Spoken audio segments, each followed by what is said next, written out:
Untuk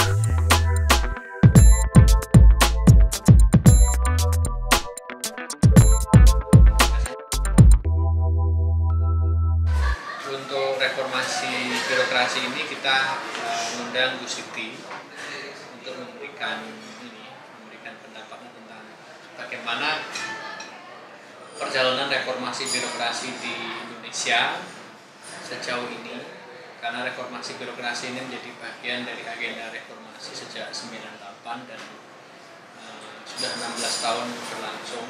Kira-kira masalah-masalah apa yang muncul sejauh ini terkait dengan agenda reformasi di bidang perbaikan birokrasi ini, gitu, dari pengalaman dan pengetahuan itu. Mungkin kita bisa memulai dari identifikasi masalah-masalahnya apa dalam birokrasi di Indonesia sejauh ini. Saya kira memang upaya-upaya reformasi birokrasi sudah dicoba dilakukan oleh pemerintah. Banyak aspeknya, mulai dari penataan kelembagaan, penataan ketata laksanaan, kemudian SDM, diklat, training, dan lain-lain. Tetapi selama itu juga masyarakat masih merasakan banyak persoalan di birokrasi itu. Saya kira persoalan yang paling menonjol adalah masih dirasakan organisasi yang gemuk,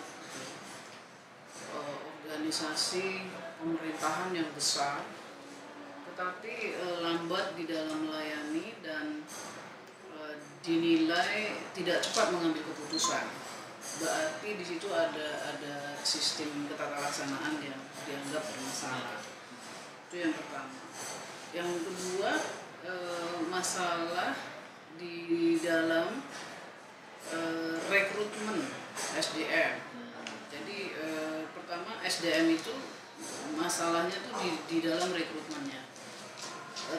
Rekrutmennya tuh artinya baik bahan dasarnya. Jadi kan kalau merekrut pegawai tempo hari kan masih banyak dari SMA ya, itu masih problem banget.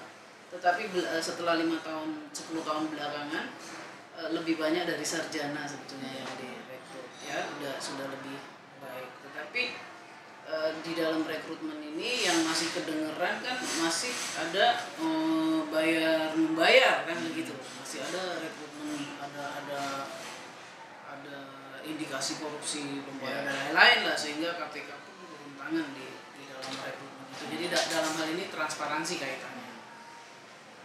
Kemudian di dalam SDM ini juga masalah kompetensi.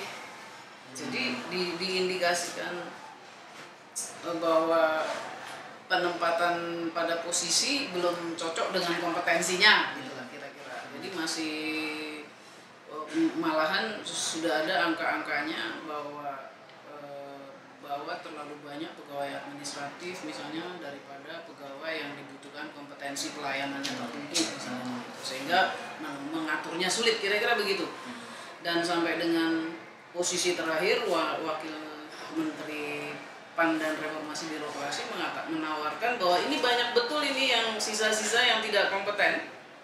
Mau bagaimana, apakah mau golden shake hand atau mau bagaimana. Jadi ini persoalan kompetensi pegawai.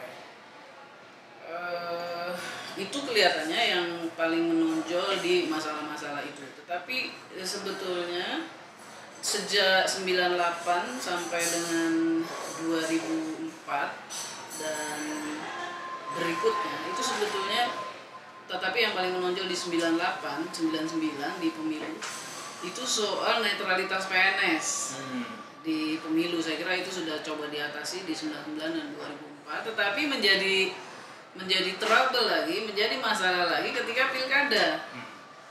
Karena lalu PNS dan para pejabat di daerah akhirnya menjadi gerbong tim sukses dan lain-lain tanpa ada strict ya, ketegasan dan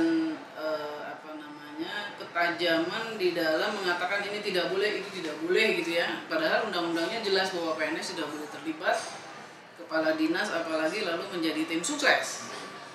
Akhirnya ini berimplikasi lanjut kepada ketika terjadi peralihan kekuasaan di daerah, lalu pejabat-pejabat tim sukses ini menggantikan segerbong lagi pejabat-pejabat lama yang diganti. Jadi ini menurut saya bagian-bagian daripada kerumitan itu. Padahal justru tombak pelayanan itu adanya kan di daerah, di kabupaten kota, leadernya tentu pelaksananya di lapangan banget.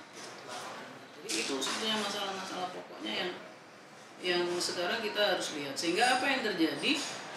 Yang terjadi kita sepanjang tahun, apalagi kita punya 540-an daerah, terus pilkada terus.